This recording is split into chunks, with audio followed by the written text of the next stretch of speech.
안녕하세요. 홍프로 스포츠입니다. 적중하신 가족방분들 모두 축하드립니다. 홍프로 가족방에서 모든 경기, 언오버 및 핸디캡, 최종 조합 공유해드리고 있습니다. 적중률 높은 홍프로 가족방은 고정 댓글에 있는 링크로 문의해 주시기 바랍니다.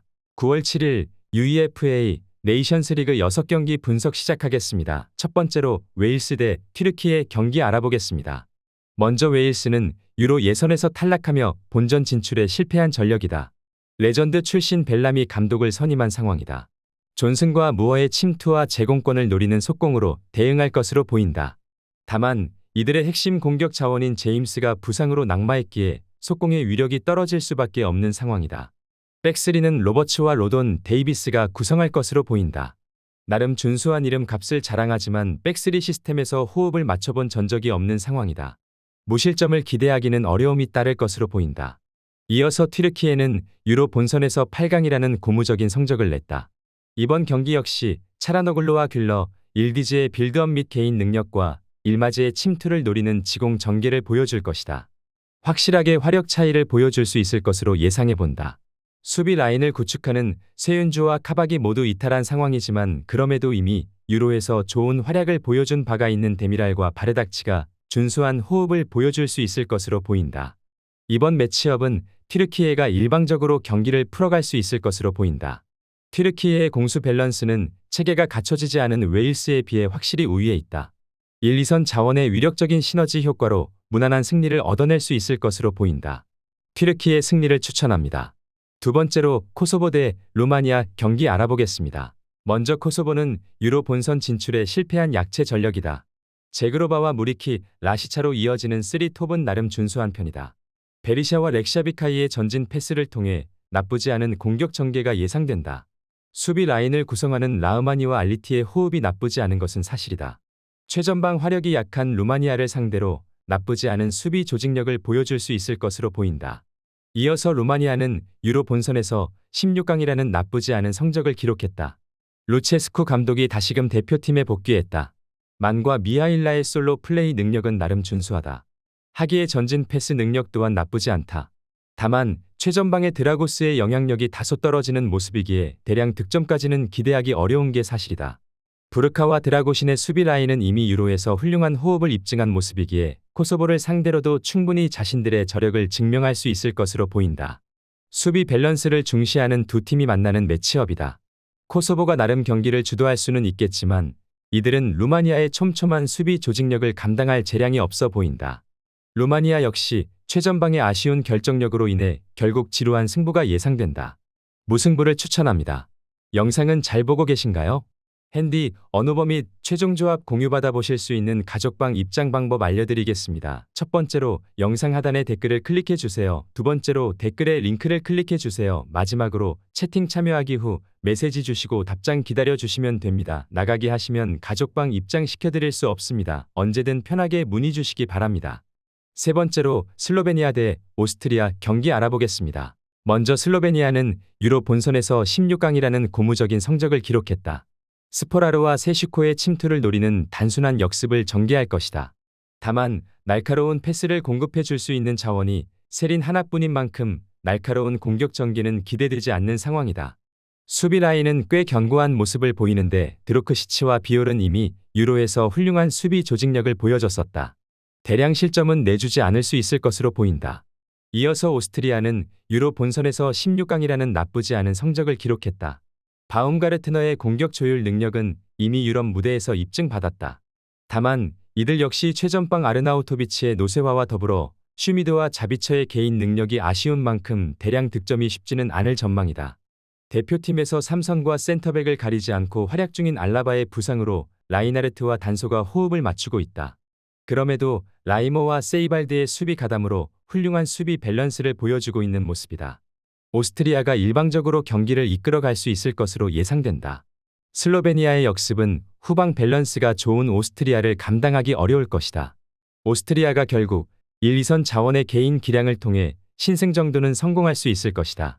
오스트리아 승리를 추천합니다. 네 번째로 아이슬란드 대 몬테네그로 경기 알아보겠습니다. 먼저 아이슬란드는 유로 본선 진출에 실패한 전력이다. 하랄드손과 포르테인손을 중심으로 속공을 전개할 것으로 보인다. 베테랑 시구르드손과 구드문든손의 존재 덕분에 나름 찬스 생성이 가능해 보인다. 이그나손과 그레타르손의 수비 조합은 이미 탄탄함이 입증됐다. 실제로 이들은 잉글랜드와 평가전에서도 무실점을 얻어낸 전적이 있기도 하다. 이어서 몬테네그로는 마찬가지로 유로 본선 진출에는 실패한 전력이다. 양코비치와 베소비치의 드리블 돌파 혹은 크로스를 통해 최전방의 요베티치 혹은 우리에게 친숙한 무고사의 제공권을 노리는 방식이다. 아이슬란드의 탄탄한 수비 라인을 공략하기는 어려워 보인다. 이들 역시 수비 라인은 나름 탄탄한 모습을 보이는데 사비치는 이미 유럽에서 클래스가 입증된 선수다. 다만 파트너인 루베지치와 호흡을 6경기도 채 맞추지 못한 상황이기에 틈을 허용할 확률이 높아 보인다. 아이슬란드가 나름 주도적인 경기를 펼칠 수 있을 것으로 보이는 매치업이다.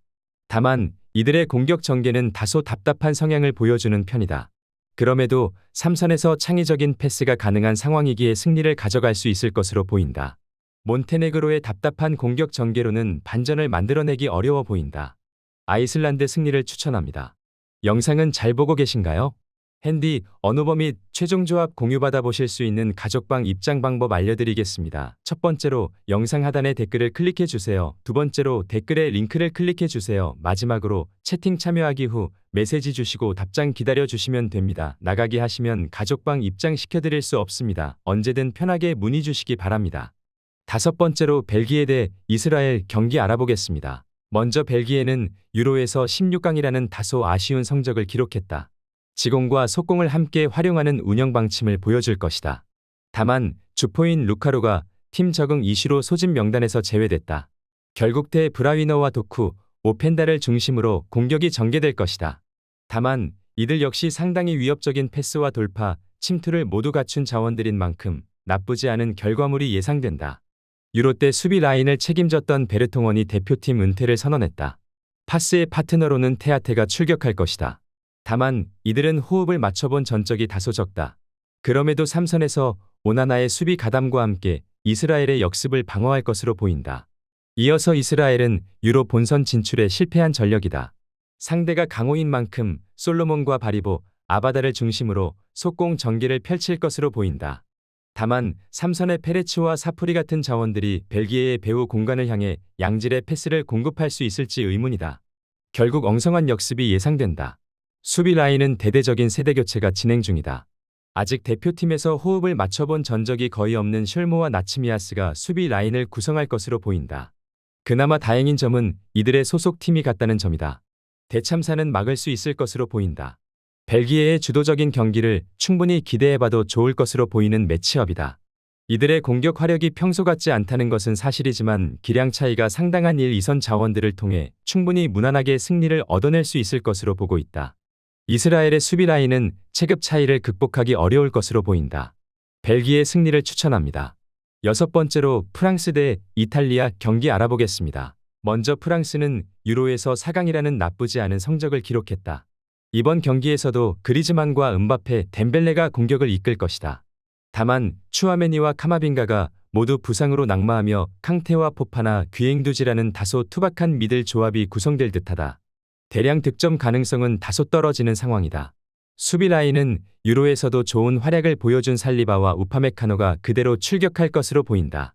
쿤데의 우측 풀백 기용과 앞서 언급한 3선 자원들의 활동량을 기반으로 이탈리아의 속공에 대비할 것으로 보이는 상황이다. 이어서 이탈리아는 유로에서 16강이라는 다소 아쉬운 성적을 기록했다. 이번 경기에서는 자카니와 레테기를 중심으로 속공을 전개할 것이다. 다만 키에사가 이적 문제로 소집 명단에서 제외되며 속공의 위력이 상당히 낮아졌다. 또한 3선에서도 펠레그리니를 제외하면 전진 패스에 능한 자원이 없다. 프랑스의 압박에 고전할 확률이 크다. 그럼에도 수비 라인은 나름 견고할 듯하다. 바스토니의 대표팀 합류로 수비 밸런스는 상당히 좋아진 상황이다. 칼라피오리 역시 이미 좋은 활약을 보여줬다. 부온지르노와 함께 백스리를 구축한다면 대량 실점은 면할 수 있을 것이다. 프랑스가 경기를 주도할 수 있을 것으로 보이는 매치업이다.